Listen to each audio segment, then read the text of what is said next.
Sir, Jallianwala Bagh का जो हत्याकांड हुआ था, वो आज की पीढ़ी तक कैसे पहुंचा है ट्रस्ट के जरिए से? देखो बेटा, ये बहुत बड़ी बात है कि बैसाखी के दिन जो जिसमें एक दिन रह गया 1919 में 1999 हम 1919 बैसाखी वाले दिन जलियांवाला बाग का खूनी साका हुआ था, जिस दिन बेगुनाह लोग जो बाग में बैठे थे उन पे अंग्रेज सरकार ने गोलियां चलाई निहत्थों पे और सैकड़े लोग वहाँ मरे थे। बहुत बड़ा हादसा है इंडियन फ्रीडम मूवमेंट में, और इहदा जिन्ना उस वक्त सारे इंडिया विच जो प्रभाव पिया कि आम तो लोग कहते हैं कि जी आज़ादी की मूवमेंट है वो जलियांवाला बाग ने मुड़ के खड़ी करती। उसे मूवमेंट चों फिर शहीद भगत सिंह निकलिया, वो अगे आया, तो सारा इंडिया जिहड़ा याद करता है कि जलियांवाले बाग के साका ने अंग्रेज के जिहड़ी सरकार की मजबूती नूं हिलाता सी। सो ये जिहड़ा भारत सरकार ने ये जदों नवीं अपनी सरकार 1947 चो आई तो उन्होंने फिर एक जलियांवाला बाग ट्रस्ट बनाया, जिसका प्राइम मिनिस्टर आप चेयरमैन बनया। पहले जवाहरलाल नेहरू ये चेयरमैन सा, तो उन्होंने ट्रस्ट के मैंबर बनाए सिलैक्टेड, जिद गवर्नर पंजाब के चीफ मिनिस्टर पंजाब भी मैंबर रखे गए। सो वो ट्रस्ट के जुम्मे लाया गया कि प्रॉपर इत्थे जलियांवाला बाग का मैमोरीयल बने। सो उस वक्त तो ही ये मैमोरीयल बनया चलिया आ रहा है। और लेकिन जदों हुण सेंटीनरी बनाई गई 2019 में, तो जिहड़ा इस वक्त जिहड़ा ट्रस्ट है वह मैं भी मैंबर हाँ, और ये श्री नरेंद्र मोदी जी प्राइम मिनिस्टर उसके चेयरमैन, तो सा प्रकाश सिंह बादल भी ये मैंबर सीगे उस वक्त, तो नाल ही अपने सुहेद मलक जिहड़े मैंबर हैं पार्लीमेंट के अंमृतसर तो वह भी मैंबर है, तो पंजाब का CM भी मैंबर है।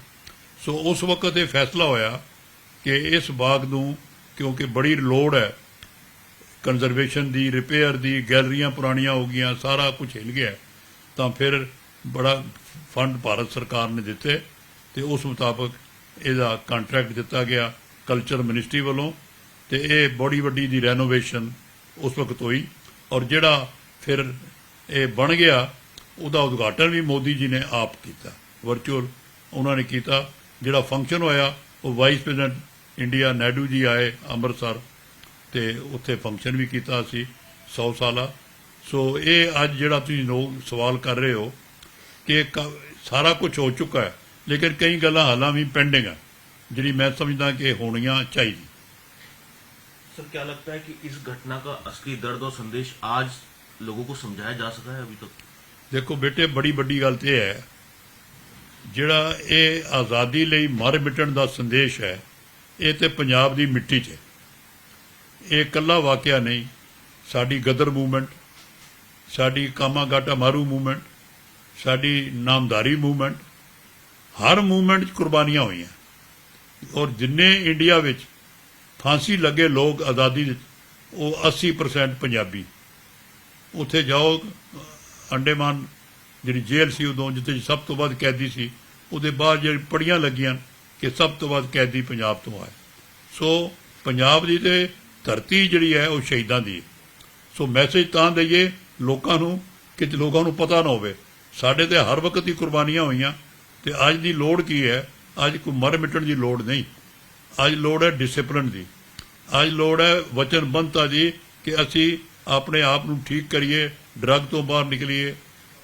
जी अजकल भरा मारू जंग है, कोई गैंगस्टर वार है, ये खत्म हो, ताकि ये जो साडा पंजाब है ये सुखी वसे और बच्चों को एम्पलॉयमेंट मिले तो करे। ये है मैसेज अज का कि साडा यूथ जोड़ा है वो शहीदों को याद करे। फिर तुसी छोटी जी गल करो कि अपने आप को सुधारो। सो मैं तो समझदा कि अज इसका संदेश यही है कि यूथ साडा लर्न करे कि साडे बजुर्गों ने की कीता ते असीं की कर रहे। सर, जलियांवाला बाग के संरक्षण और विकास के लिए और क्या कदम उठाए जाने चाहिए? देखो, सब तो बड़ा कदम की लोड़ है बेटा, मेरा अज भी बयान छपया अखबारां कि जिहड़े शहीद होए ना उन्हां दे नाम उत्थे नहीं है। किधरे भी जाओ लिखिया हुंदा कि इत्थे हुण शहीद भगत सिंह दे पिंड जाओ, उत्थे मैं ਮੈਂ ਹੀ ਬਣਾਇਆ ਸੀ ਉਹ ਮਿਊਜ਼ੀਅਮ। ਉੱਥੇ ਪਤਾ ਕਿ ਸ਼ਹੀਦ ਭਗਤ ਸਿੰਘ ਜਿਹੜੇ ਸੈਂਕੜੇ ਲੋਕ ਸ਼ਹੀਦ ਹੋਏ ਉਹਨਾਂ ਦੇ ਪਰਿਵਾਰ ਕਹਿੰਦੇ ਆ ਉਹਨਾਂ ਦੇ ਨਾਂ ਤੇ ਛਪਣ। ਤੇ ਮੇਰਾ ਕੱਲ ਵੀ ਲੈਟਰ ਛਪਿਆ ਅਖਬਾਰਾਂ 'ਚ ਕਿ ਲਿਸਟ ਦੇਣੀ ਹੈ ਪੰਜਾਬ ਗਵਰਨਮੈਂਟ ਨੇ, ਅਥੈਂਟਿਕ ਲਿਸਟ, ਕਿਉਂਕਿ ਬੜੀਆਂ ਲੋਕਾਂ ਦੀਆਂ ਲਿਸਟਾਂ ਆਈਆਂ ਪਰ ਅਪਰੂਵ ਕਰਨੀ ਹੈ ਪੰਜਾਬ ਸਰਕਾਰ ਨੇ। ਅਸੀਂ ਚਿੱਠੀ ਪਾਉਂਦੇ ਹਾਂ ਸਰਕਾਰ ਨੂੰ, CM ਨੂੰ, ਉਹ ਡਿਪਟੀ ਕਮਿਸ਼ਨਰ ਨੂੰ ਪਾਉਂਦਾ ਤੇ ਹਾਲੇ ਤੱਕ ਲਿਸਟ ਆਈ ਨਹੀਂ। ਸੋ ਸਭ ਤੋਂ ਵੱਡੀ ਡਿਮਾਂਡ ਪਬਲਿਕ ਦੀ ਹੈ ਕਿ ਸ਼ਹੀਦਾਂ ਦੇ ਨਾਂ ਉੱਥੇ ਲਿਖੇ ਜਾਣ। ਸੋ ਉਹ ਹੈ। ਦੂਸਰਾ, ਕਈ ਲੋਕਾਂ ਦੀਆਂ ਸਾਨੂੰ ਆਈਆਂ ਜਿਹੜੀਆਂ ਮੈਂ ਸੁਧਾਰ ਕਰਾ ਦਿੱਤਾ। ਇੱਕ ਤੇ ਕਿ ਜਿਹੜੇ ਉੱਥੇ ਪੜੀਆਂ ਲੱਗੀਆਂ ਸੀਆਂ ਜਿੱਥੇ ਵਾਕਿਆ ਉੱਥੇ ਪਹਿਲਾਂ ਹੁੰਦਾ ਸੀ ਵੀ ਇੱਥੇ ਹੋਇਆ, ਉਹਦੇ ਬਜਾਏ ਪੈਰਾਂ 'ਚੋਂ ਅਸੀਂ ਉਹਦੀਆਂ ਮੁਮਟੀਆਂ ਬਣਾਤੀਆਂ, ਉੱਥੇ ਲਿਖਿਆ ਹੋਏ ਕਿ ਇੱਥੇ ਗੋਲੀ ਚੱਲੀ, ਇੱਥੇ ਇਹ ਹੋਇਆ। ਖੂਹ ਜੀ ਲੋਕਾਂ ਨੂੰ ਸੀ, ਉਹਦੀ ਜਿਹੜੀ ਵਾਇਰ ਹੈ ਉਹ ਪੱਕੀ ਕਰਤੀ ਹੈ ਕਿ ਖੂਹ 'ਚ ਲੋਕ ਨਾ ਕहीं ਸਿੱਟਦੇ ਆ ਚੀਜ਼ਾਂ, ਉਹ ਰੁਕ ਗਈਆਂ, ਉਹ ਹੁਣ ਲੋਕ ਦੇਖ ਸਕਦੇ ਆ ਆਰਾਮ ਨਾਲ। ਇੱਕ ਲੋਕਾਂ ਦੀ ਮੰਗ ਸੀ ਕਿ ਪੁਰਾਣੀਆਂ ਗੈਲਰੀਆਂ ਜਿਹੜੀਆਂ ਅੰਦਰ ਉਹ ਸਾਰੀਆਂ ਖੋਲ੍ਹਤੀਆਂ, ਪੁਰਾਣਾ ਰਿਕਾਰਡ ਸਾਰਾ ਡਿਸਪਲੇ ਕਰ ਦਿੱਤਾ ਹੈ, ਉਹ ਹੁਣ ਸੀ। ਲਾਈਟ ਐਂਡ ਸਾਊਂਡ ਬਹੁਤ ਅੱਛਾ ਚੱਲਦਾ ਹੈ, ਉਹ ਬਾਕੀ ਸਭ ਠੀਕ ਹੈ। ਪਾਣੀ ਪੀਣ ਦੀ ਬਹੁਤ ਵੱਡੀ ਪ੍ਰੋਬਲਮ ਹੈ, ਇਹ ਗਰਮੀ ਆ ਗਈ ਤਾਂ ਉਹਦੇ ਲਈ ਹੋਰ ਸੁਧਾਰ ਦੀ ਲੋੜ ਹੈ ਕਿ ਡਰਿੰਕਿੰਗ ਵਾਟਰ ਫੈਸਿਲਿਟੀ ਮਿਲੇ ਹਰ ਜਗ੍ਹਾ। ਸੋ ਇਹੋ ਜਿਹੀਆਂ ਹਨ। ਇੱਕ ਪਹਿਲਾਂ ਲੋਕਾਂ ਦੀ ਮੰਗ ਸੀ ਕਿ ਇੱਥੇ ਬੜਾ ਚਰਚਾ ਸ਼ੁਰੂ ਹੋ ਗਈ ਕਿ ਟਿਕਟ ਲੱਗੇਗਾ, ਉਹ ਫਿਰ ਮੈਂ ਉਹਦੇ ਬਿਆਨ ਵੀ ਦਿੱਤਾ ਕਿ ਕੋਈ ਟਿਕਟ ਨਹੀਂ। ਉਸ ਤੋਂ ਬਾਅਦ ਉੱਥੇ ਕੋਈ ਨਾ ਮਸ਼ੀਨਾਂ ਪਈਆਂ ਸਨ ਬਾਹਰ, ਕਹਿੰਦੇ ਜੀ ਟਿਕਟ ਦੀਆਂ ਮਸ਼ੀਨਾਂ, ਉਹ ਚੁਕਵਾਤੀ, ਉਹ ਮਸ਼ੀਨਾਂ ਹੁਣ ਚੁੱਕੀਆਂ ਗਈਆਂ। ਸੋ ਹੁਣ ਕੋਈ ਟਿਕਟ ਨਹੀਂ। ਲੋਕਾਂ ਦਾ ਇਤਰਾਜ਼ ਵੀ ਹੈ ਕਿ ਜਦੋਂ ਜਿਹੜੀ ਉਹ ਐਂਟਰੀ ਹੈ ਨਾ, ਉਹ ਉਸ 'ਤੇ ਇਹਨਾਂ ਨੇ ਪੇਂਟਿੰਗ ਕਰਤੀ ਹੈ। ਉਹ ਕਹਿੰਦੇ ਉਹ ਐਂਟਰੀ ਉਸ ਤਰ੍ਹਾਂ ਹੀ ਛੱਡੋ ਜਿਵੇਂ ਪਹਿਲਾਂ ਸੀ, ਇੱਥੇ ਪੇਂਟਿੰਗ ਦੀ ਕੀ ਲੋੜ। ਓਰੀਜਨੈਲਿਟੀ ਆ ਲਿਆਓ ਕਿ 1919 ਨੂੰ ਜਦੋਂ ਲੋਕ ਐਂਟਰ ਹੋਏ ਉੱਥੇ ਇੱਕ ਕਿਹੋ ਜਿਹਾ ਸੀ, ਉਹ ਨਜ਼ਰ ਆਵੇ ਪੁਰਾਤਨਤਾ, ਉਹਦੀ नवी गल ना हो। सर मेरा सवाल यही था कि समय के अनुसार उसके अंदर कई तब्दीलियां की गई है। ये मानते हैं कि जिस समय ये घटना घटी उस समय जैसा वहाँ का माहौल था वैसा ही रहना चाहिए था, लोगों को एज इट इज पता लगे कि हाँ यहाँ ये सब। बिल्कुल, मैं आई एग्री विद यू कि ओरिजिनैलिटी वो ही रहनी चाहिए। मैं भी इस गल का हामी हाँ कि ਜਿਹੜਾ ਅਸੀਂ ਉਹ ਪੇਂਟ ਕੀਤੀ ਹੈ ਐਂਟਰੀ, ਉਹਦੀ ਲੋੜ ਨਹੀਂ। ਉਹ ਓਰੀਜਨਲ ਜੋ ਇੱਟਾਂ ਪੁਰਾਣੀਆਂ ਨਾਨਕਸ਼ਾਹੀ ਇੱਟਾਂ, ਉਹ ਉੱਦਾਂ ਹੀ ਗਲੀ ਨਜ਼ਰ ਆਵੇ ਕਿ ਇੰਨੀ ਭੀੜੀ ਗਲੀ, ਤੰਗ ਗਲੀ 'ਚੋਂ ਲੋਕ ਲੰਘੇ ਤੇ ਕਿਵੇਂ ਫੌਜ ਨੇ ਆ ਕੇ ਮਾਰੇ, ਉਹ ਉਸ ਤਰ੍ਹਾਂ ਹੀ ਹੋਣੀ ਚਾਹੀਦੀ। ਮੈਂ ਵੀ ਇਸ ਗੱਲ ਦਾ ਮੈਂ ਲਿਖਿਆ ਵੀ ਹੈ ਸਰਕਾਰ ਨੂੰ ਵੀ ਪਬਲਿਕ ਨਹੀਂ ਚਾਹੁੰਦੀ ਹੈ। सर क्या माना जाए कि स्कूल कॉलेजों के अंदर जब पढ़ाई की जाए, जलियांवाला बाग के बारे में बताया जाए तो उसी समय के अनुसार सही तथ्य रखे जाए बिल्कुल कि किस तरीके का ये पूरा घटनाक्रम हुआ, उसके बाद सरकार ने क्या कदम उठाए, अब क्या कुछ कदम अब तक उठाए जाते। देखो बेटे, हर स्कूल देखो अजकल सिलेबस नवे बन रहे। मैं भी अखबार पढ़दा, अज उन्होंने लाला लाजपत राय का सिलेबस च पाया। पंजाब को बहुत कुछ है ਜਿਹੜਾ ਇੰਡੀਆ ਨੂੰ ਦੇਦਾ, ਇਤਿਹਾਸ ਹੈ ਹੀ ਸਾਡੇ ਕੋਲ। ਸੋ ਇਹ ਸਿਲੇਬਸ ਜਲਿਆਂਵਾਲਾ ਬਾਗ ਦਾ ਹਰ ਇੰਡੀਆ ਦੀ ਕਿਤਾਬ 'ਚ ਵੇਖੋ। ਜਿਹੜਾ ਲੋਕ ਰਹਿੰਦੇ ਮਦਰਾ, ਉਹਨਾਂ ਦਾ ਪਤਾ ਹੀ ਨਹੀਂ ਕਿ ਕੀ ਹੋਇਆ ਜਲਿਆਂਵਾਲਾ ਬਾਗ। ਇਹ ਤਾਂ ਓਨਲੀ ਨਾਰਥ ਇੰਡੀਆ ਜਾਂ ਪੰਜਾਬ ਦੇ ਲੋਕਾਂ ਨੂੰ ਪਤਾ ਹੈ। ਸਾਰੇ ਇੰਡੀਆ ਵਿੱਚ ਭਾਰਤ ਸਰਕਾਰ ਦੀ ਡਿਊਟੀ ਹੈ ਕਿ ਇੰਡੀਆ ਦੀ ਹਰ ਕਿਤਾਬ ਵਿੱਚ ਐਟਲੀਸਟ ਜਲਿਆਂਵਾਲਾ ਬਾਗ ਤੇ ਕਾਮਾਗਾਟਾ ਮਾਰੂ। ਦੇਖੋ, ਇਹ ਦੋ ਬੰਦੇ ਵਾਕਿਆ ਹੈ ਜਿੱਥੇ ਗੋਲੀਆਂ ਨਾਲ ਲੋਕ ਉਡਾਏ ਗਏ। ਕਾਮਾਗਾਟਾ ਮਾਰੂ ਵਾਕਿਆ ਕਿੱਥੇ ਹੋਇਆ? ਕਲਕੱਤੇ ਬਜਬਜਗਾਰ। ਇਹ ਪੰਜਾਬੀਆਂ ਜਹਾਜ਼ ਲੈ ਕੇ ਆਏ ਸੀ, ਉੱਤੇ ਉਤਰੇ, ਗੋਲੀ ਚਲਾਤੀ, ਉੱਥੇ 35 ਆਦਮੀ ਮਰ ਗਏ। ਸੋ ਇਹੋ ਜਿਹੇ ਜਿਹੜੇ ਵਾਕਿਆ ਨਾ, ਦੇਖੋ ਸਾਰੇ ਇੰਡੀਆ 'ਚ ਜਿਹੜੀ ਗੋਲੀ ਨਾਲ ਮਾਰੇ ਗਏ ਇਸ ਤਰ੍ਹਾਂ ਦੇ ਲੋਕ, ਉਹ ਜਲਿਆਂਵਾਲਾ ਬਾਗ ਤੇ ਕਾਮਾਗਾਟਾ, ਇੱਕ ਨਾਮਦਾਰੀਆਂ ਦਾ ਜਿਹੜਾ ਮਲੇਰਕੋਟ, ਹੋਰ ਤਾਂ ਹੋਇਆ ਹੀ ਨਹੀਂ ਵਾਕਿਆ ਕੋਈ। ਸੋ ਸਾਰੀ ਜਿਹੜੀ ਮੂਵਮੈਂਟ 'ਚ ਪੰਜਾਬ ਹੀ ਹੈ। ਸੋ ਇਹ ਤੁਹਾਡੀ ਮੈਂ ਆਪ ਕਹਿੰਦਾ ਕਿ ਸਿਲੇਬਸ ਜਾਵੇ, ਉਹਦੇ 'ਚ ਇਹ ਵੀ ਦੱਸਿਆ ਜਾਵੇ ਵੀ ਉੱਥੇ ਹੁਣ ਕੀ ਬਣਿਆ। ਸਿਲੇਬਸ ਇਹਦਾ ਸਾਰਾ डिटेल भी होन कि मेमोरियल की है। हाँ, मेरा नाम अमनदीप बल है। इस टाइम मैं जलियांवाला बाग चेयर जो पंजाब गवर्नमेंट ने इस्टेब्लिश करी थी जब वो 100 साल हुए थे ना जलियांवाला बाग मैसेकर को, तो तब इस्टेब्लिश हुई थी। तो 22 में मैंने इस चेयर पे ज्वाइन करा था। हम इसके ऊपर काम कर रहे हैं जैसे कि जो उस टाइम पे जो लोग मारे गए थे उनके जो सारा इंफॉर्मेशन थी उनके बारे में, जो जो उस टाइम पे कमेटीज़ बैठी थी जिन्होंने कलेक्शन करी थी, तो उसके ऊपर हमेशा ही ये बहुत कंट्रोवर्सी रही है कि कितने लोग मारे गए, कितने जख्मी हुए। और क्योंकि सरकार ने उस टाइम पे गिनती शुरू नहीं करवाई थी, उन्होंने गिनती कोई 2-2.5 महीने बाद शुरू करनी, तो इसकी वजह से वो उसकी सही जानकारी लोगों के पास नहीं थी। सरकार तो कहती थी कि 379 लोग हैं जिनकी वो इन्फॉर्मेशन इकट्ठी कर सके, वो मरे हैं। पर हमने अभी इसके ऊपर काफ़ी सारी जो और फाइल्स देखी हैं, जिन फाइल्स को उस टाइम पे नहीं देखा गया था, और ख़ास करके जब सरकार उस टाइम की ब्रिटिश जो सरकार थी, उन्होंने जब कंपनसेशन देनी शुरू करी, उन्होंने फिर से लोगों को कहा कि आप आइए और बताइए किन के लोग मरे हैं। तो उन कंपनसेशन फाइल्स को हमने दोबारा से देखा है, और अभी हमने एक किताब भी छापी है इसके ऊपर, जिसमें हमने 434 लोग जो हैं उनको आइडेंटिफाई कर लिया है, जिनके नाम और पता और सब कुछ मालूम है। सो ये काम चल रहा है हमारा चेयर पे। इसके अलावा हम चेयर पे जो उस टाइम पे लिटरेचर लिखा गया था, चाहे वो पंजाबी में लिखा गया हो, चाहे उर्दू में लिखा गया हो, चाहे हिंदी में लिखा गया हो, पंजाब में भी और पंजाब के बाहर भी, क्योंकि काफ़ी सारा जब ये जो कत्लेआम हुआ है उसके बाद फिर लोगों को उस टाइम पे तो बैन लगा दिया गया था, मार्शल लॉ लग गया था, पर बाद में ये जो क्रिएटिव राइटर्स जिनको हम कहते हैं, वो उनको लिखने से कोई रोक नहीं सकता, तो वो लिखते रहे। इसके ऊपर कहानियाँ भी लिखी, पोइट्री भी है, तो वो इकट्ठी भी हुई हैं। सो हमने उनके ऊपर अब काम शुरू करवाया हुआ है, सेमिनार्स करवाते हैं, लेक्चर्स करवाते हैं, और उस टाइम पे ये सब क्यों हुआ, कैसे हुआ, उससे पहले पंजाब के या हिंदुस्तान के क्या हालात थे, और उसके बाद किस तरीके से एक ये जो लोगों में लहर चली कि हमें आज़ादी चाहिए। क्योंकि ये जो आज़ादी की लहर की बात करते हैं, तो इसमें जलियांवाला बाग का ये जो कत्लेआम है, उसके बाद लोगों में बहुत बदलाव आया। तो और भी वजह हैं, पर एक ये जो जिन लोगों को विश्वास था कि अंग्रेज़ ऐसे काम नहीं करते, वो भी उन लोगों का उठ गया इसमें। कारण क्या रहा, क्यों अंग्रेजों ने ये जो नया कानून लागू करने की कोशिश की? ऐसा है कि जब पहली विश्व युद्ध जंग चल रही थी, तो उस टाइम पे एक कानून लेके आए थे जिसको डिफेंस ऑफ इंडिया एक्ट कहते हैं। तो वो 1915 में लाए थे। तो 1915 में जो डिफेंस ऑफ एक्ट लाए थे ना, उसमें पंजाब के जो माइकल ऑडवायर है, जिसको बाद में उधम सिंह मारते हैं, उन्होंने वो बहुत जोर दे के वो एक्ट पास करवाया था।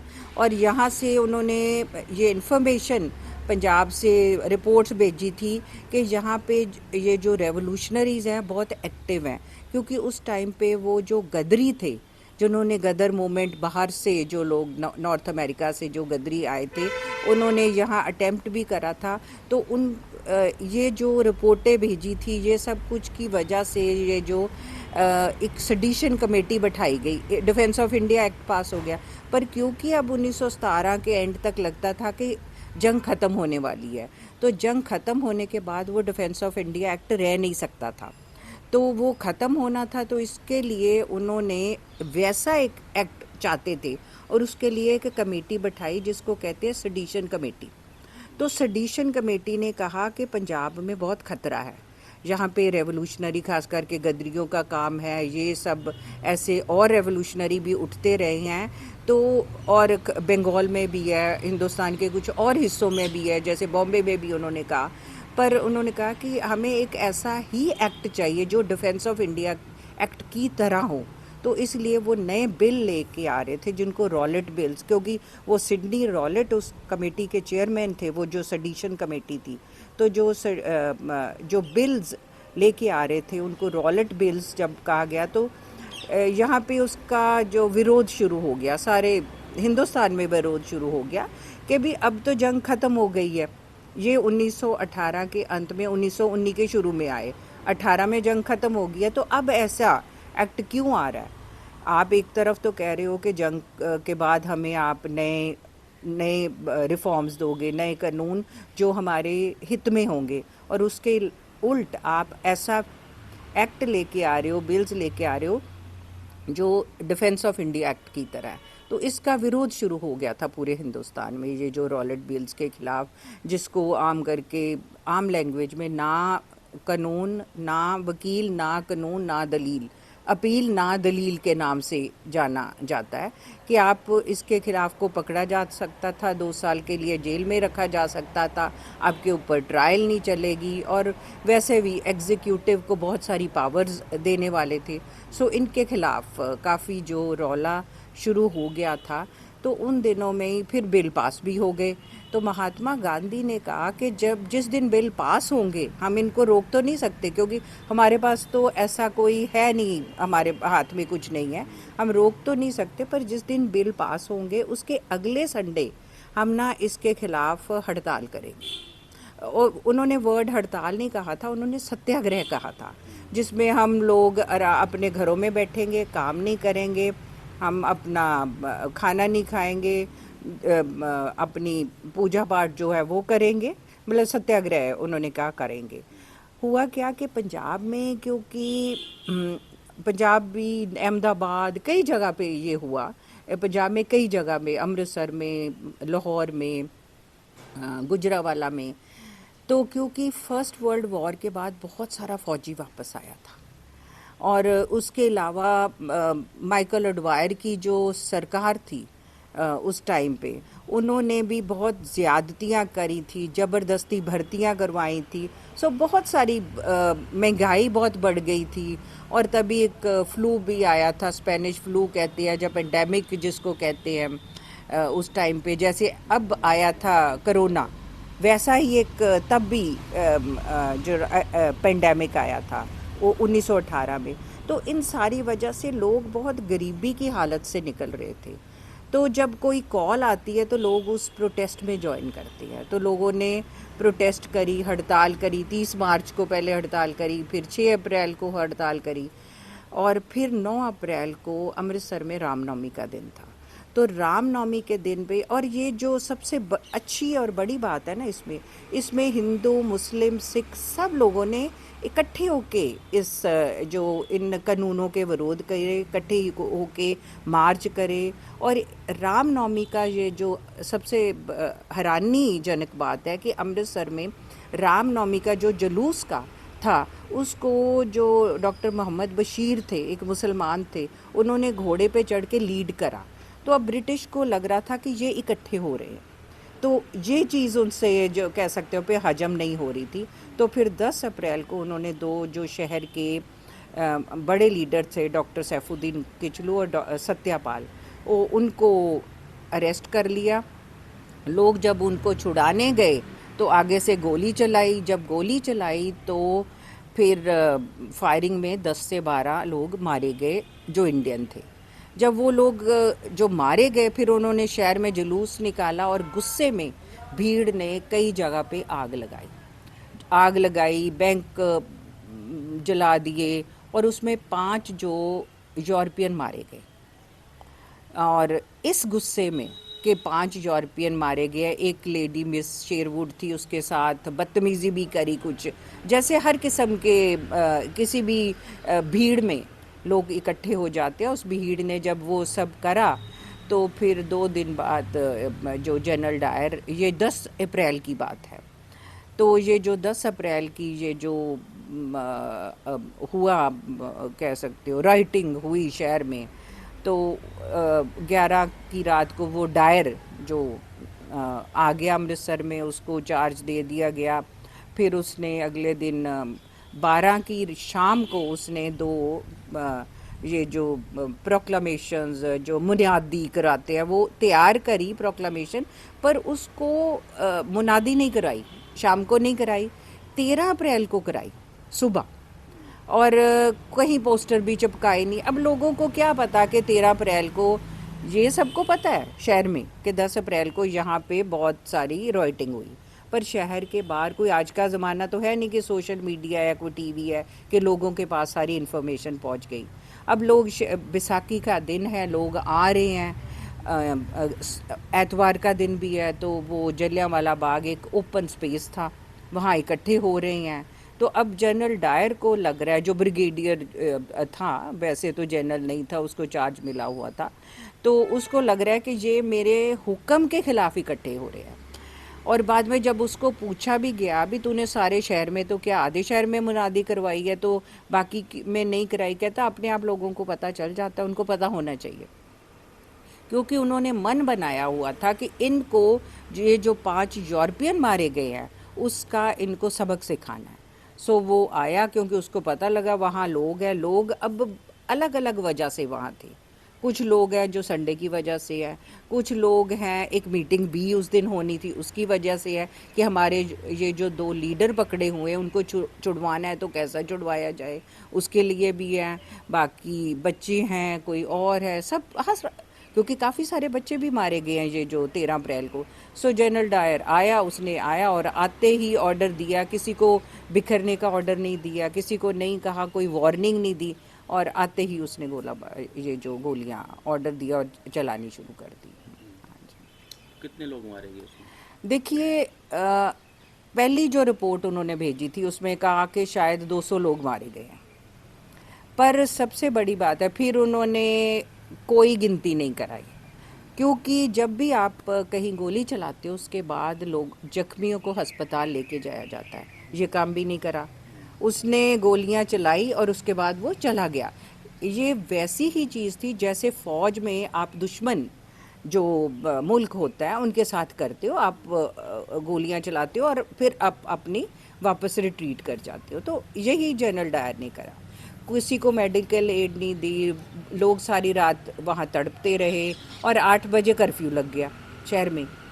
तो जो जिनकी फैमिली के लोग वहाँ थे वो भी वहाँ नहीं आ सकते थे, लोगों को, अपने लोगों को घर लेके जाने के लिए। सो उसके 2-2.5 महीने बाद जब बहुत रौला शुरू हो गया, पहले तो सारे पंजाब में सेंसरशिप हो गई, अखबारों को बंद कर दिया गया, आना जाना बंद हो गया। तो 2-2.5 महीने बाद जब आहिस्ता आहिस्ता बातें बाहर निकली, रिजेंटमेंट शुरू हुई, हिंदुस्तान के बाहर भी ये सवाल पूछे जाने लगे, तो फिर गिनती शुरू करवाई इन्होंने। जून के एंड तक तो, जून 9 तक तो वो लगा रहा मार्शल लॉ। सो अप्रैल की बात है, सो ऑलमोस्ट जाके अगस्त में इन्होंने गिनती शुरू करवाई। अब ये लोगों को कहा गया कि जिनके लोग मारे गए हैं वो आएँ और अपने जो बताएं कि किस किस का बंदे मारे गए हैं, कितने जख्मी हुए हैं। अब सारे लोग नहीं आए होंगे, कुछ लोग डर की वजह से नहीं आए होंगे, कोई ऐसे भी लोग होंगे जिनका कोई है ही नहीं है, कोई अता पता ही नहीं है। तो वो जो उस टाइम पे सारी जो गिनती करी थी वो 379 थी, और ये आम करके माना जाता है कि 379 थी। पर अब हमने इसके ऊपर काम करा है, हमने जो 2 साल के बाद की फाइलें है, जो कंपनसेशन फाइल है, जो सरकार ने खुद कंपनसेशन दी है उन लोगों को, सारी हमने फाइलें दोबारा से देखी हैं। तो हमने 434 लोगों को तो नाम और सारा आइडेंटिफाई करके वो एक बुक भी छाप दी है हमने, वो जो काम किया है। तो उसके बाद मैम कुछ ऐसा हुआ कि देश को आज़ादी दिलाने के लिए बड़े बड़े नेता इकट्ठे हुए, उसके बाद क्या हुआ वहाँ? बिल्कुल, देखो पहले तो बात में ये बात कि पंजाब में मार्शल लॉ लगा दिया गया, कोई पंजाब आ नहीं सकता था, बाहर के लीडर नहीं आ सकते थे। जून में मार्शल लॉ उठाया गया, उसके बाद वहाँ से जो कांग्रेस के लीडर है फिर वो आने शुरू हुए, उनमें महात्मा गांधी भी आए, उनमें मदन मोहन मालवीय का बहुत काम है, उन्होंने यहाँ आके बहुत काम करा। इनफैक्ट जो उनकी इलाहाबाद सेवा समिति थी उसने यहाँ पे क्रीमेशन के काम करे, क्योंकि हम जब अपना डाटा कलेक्ट कर रहे थे तो उसमें से जो बर्थ एंड डेथ रजिस्टर है हमने वो भी देखे कि, और उसमें बाद में सेवा समिति के जो थे उन्होंने एनडी तिवारी, उनकी चिट्ठियाँ भी हमने देखी और उन्होंने बड़ी मदद करी इसमें आइडेंटिफाई करने में, लोगों की क्रीमेशन में और कामों में। ये जो है उनका बड़ा काम है, उनकी जो संस्था है। उसके अलावा जवाहरलाल नेहरू भी आए, बाकी सी आर दास, सारे लीडर आते रहे अगले दिन।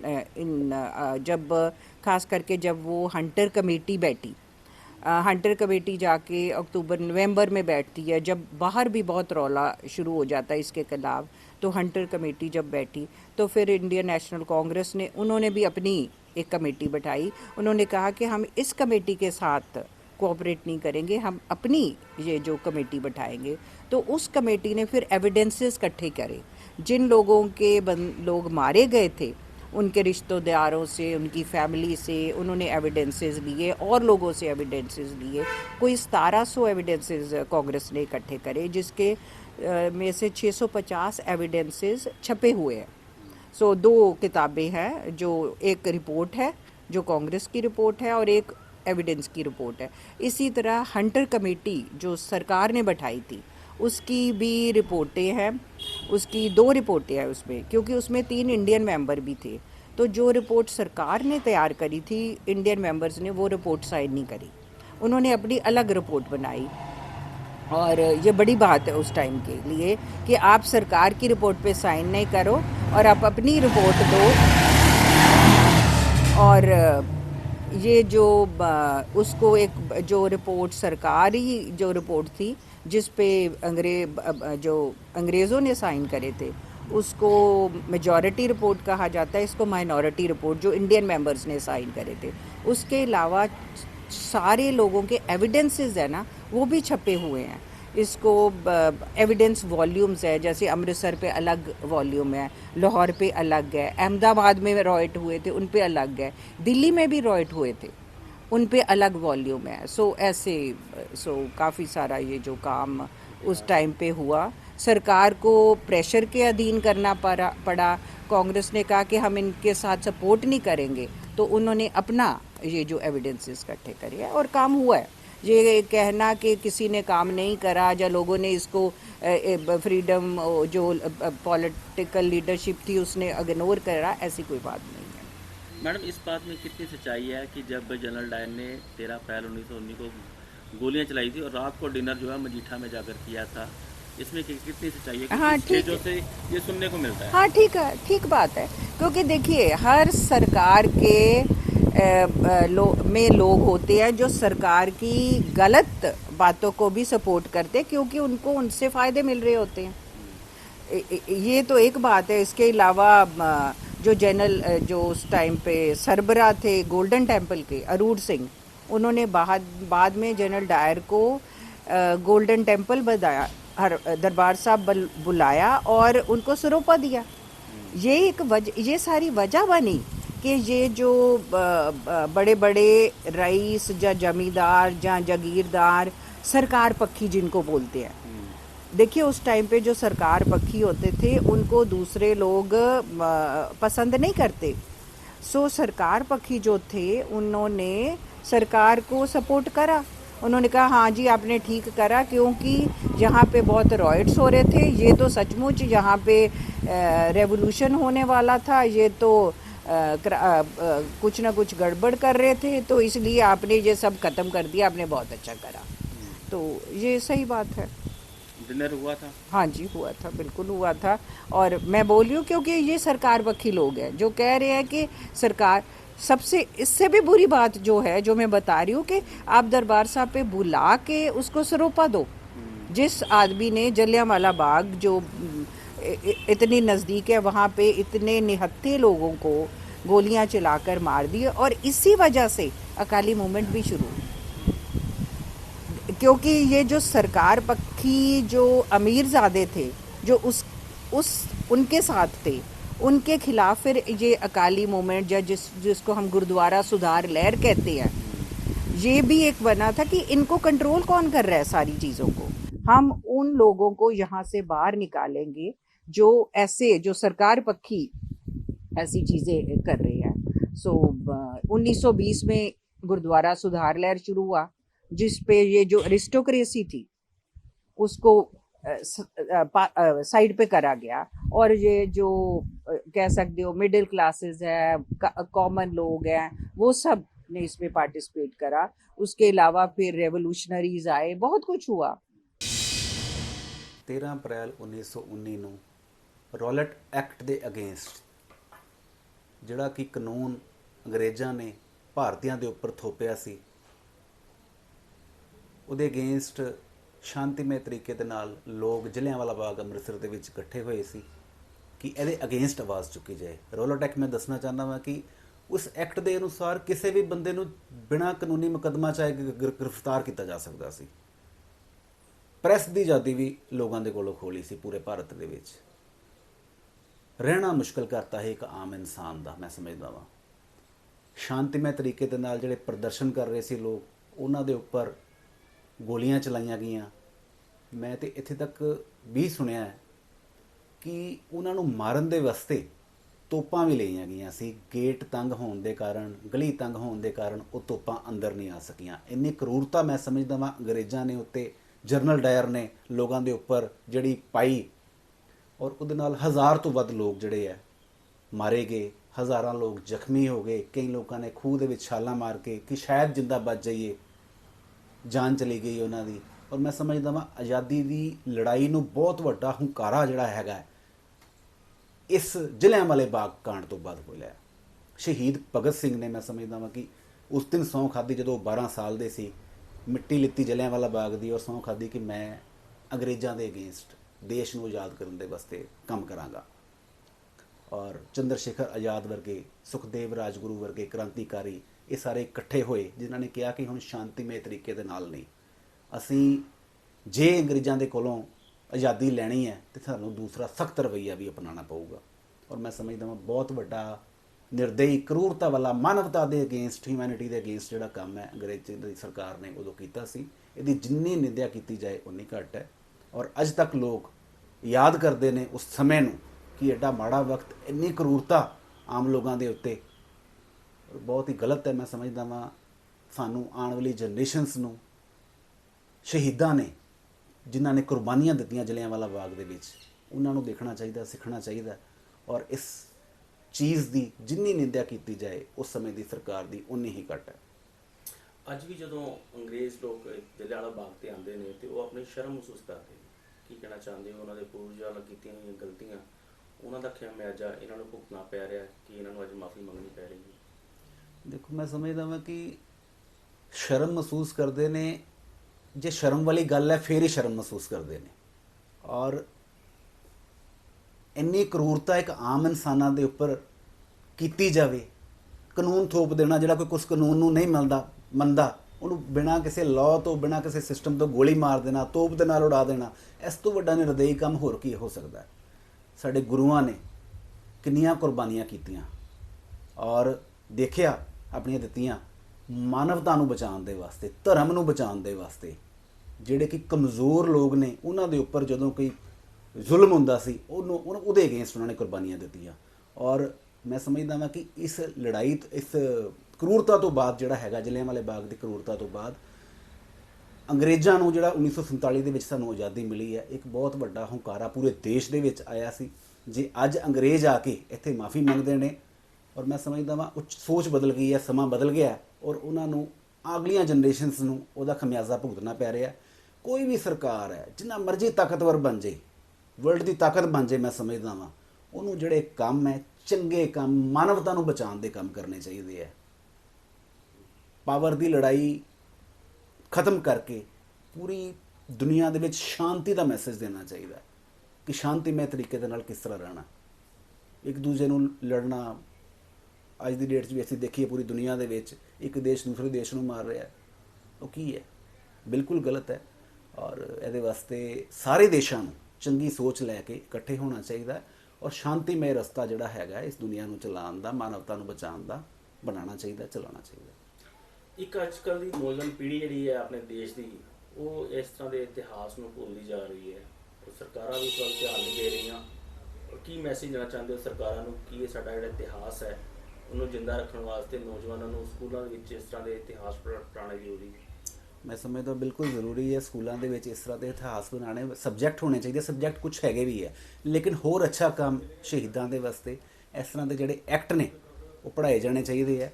ਔਰ ਇਸ ਤਰ੍ਹਾਂ ਦੇ ਜਿਹੜੇ ਜਲਿਆਂਵਾਲੇ ਬਾਗ ਵਰਗੇ ਹੱਤਿਆ ਕਾਂਡ ਹੋਏ ਹੈ, ਹੋਰ ਵੀ ਹੋਏ ਹੈ, ਉਹਨਾਂ ਦੇ ਬਾਰੇ ਦੱਸਣਾ ਚਾਹੀਦਾ। ਔਰ ਯੁਵਾ ਪੀੜ੍ਹੀ ਨੂੰ ਸਹੀ ਰਸਤਾ ਅਪਣਾ ਕੇ ਆਪਣੇ ਪੈਰਾਂ ਤੇ ਕਿਸ ਤਰ੍ਹਾਂ ਖੜੇ ਹੋਣਾ ਹੈ, ਦੇਸ਼ ਦੇ ਵਾਸਤੇ ਕਿਸ ਤਰ੍ਹਾਂ ਕਰਨਾ ਹੈ, ਆਪਣੇ ਭਾਰਤ ਦੇ ਵਾਸਤੇ ਕਿਸ ਤਰ੍ਹਾਂ ਕੰਮ ਕਰਨਾ ਹੈ, ਪੰਜਾਬ ਨੂੰ ਕਿਸ ਤਰ੍ਹਾਂ ਬਚਾਉਣਾ ਹੈ।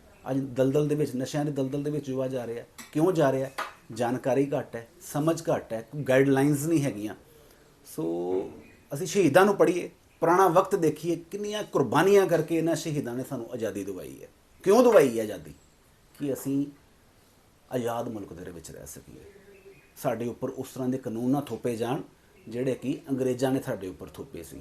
ਜੇ ਅੱਜ ਅਸੀਂ ਆਜ਼ਾਦ ਹਾਂ, ਸਾਨੂੰ ਤਾਂ ਧੰਨਵਾਦ ਕਰਨਾ ਚਾਹੀਦਾ ਉਹਨਾਂ ਸ਼ਹੀਦਾਂ ਦਾ ਕਿ ਜਿਨ੍ਹਾਂ ਨੇ ਸਾਡੇ ਵਾਸਤੇ ਕੁਰਬਾਨੀਆਂ ਦਿੱਤੀਆਂ। ਉਹ ਅੱਜ ਸ਼ਹੀਦ ਆ ਕੇ ਸਾਡੇ ਵਿੱਚ ਆ ਕੇ ਜੇ ਦੇਖਦੇ ਹੋਣਗੇ ਕਿ ਕੀ ਸੋਚਦੇ ਹੋਣਗੇ। ਅੱਜ ਮੇਰਾ ਪੰਜਾਬ ਜਾਂ ਮੇਰੇ ਦੇਸ਼ ਦੇ ਲੋਕ ਜਿਨ੍ਹਾਂ ਦੇ ਵਾਸਤੇ, ਜਿਨ੍ਹਾਂ ਨੂੰ ਆਜ਼ਾਦ ਕਰਾਉਣ ਦੇ ਵਾਸਤੇ ਅਸੀਂ ਕੁਰਬਾਨੀਆਂ ਦਿੱਤੀਆਂ ਆਪਣੀਆਂ, ਅੱਜ ਉਹ ਕਰਪਟ ਸਿਸਟਮ ਔਰ ਨਸ਼ੇ ਦੀ ਦਲਦਲ ਔਰ ਇਹ ਕੁਛ ਧਰਮ ਦੀ ਲੜਾਈਆਂ ਦੇ ਵਿੱਚ ਪਏ ਹੋਏ ਨੇ। ਇਹ ਇੱਕ ਸੰਕੁਚਿਤ ਮਾਨਸਿਕਤਾ ਮੈਂ ਸਮਝਦਾ ਵਾਂ। ਇਸ ਤੋਂ ਉੱਠ ਕੇ ਅੱਗੇ ਆਉਣਾ ਚਾਹੀਦਾ, ਚੰਗੇ ਲੋਕਾਂ ਨੂੰ ਅੱਗੇ ਆਉਣਾ ਚਾਹੀਦਾ, ਅੱਛੇ ਲੀਡਰਸ ਨੂੰ ਅੱਗੇ ਆਉਣਾ ਚਾਹੀਦਾ ਔਰ ਮਾਨਵਤਾ ਦੇ ਵਾਸਤੇ ਕੰਮ ਕਰਨੇ ਚਾਹੀਦੇ ਆ, ਦੇਸ਼ ਦੇ ਵਾਸਤੇ ਕੰਮ ਕਰਨਾ ਚਾਹੀਦਾ।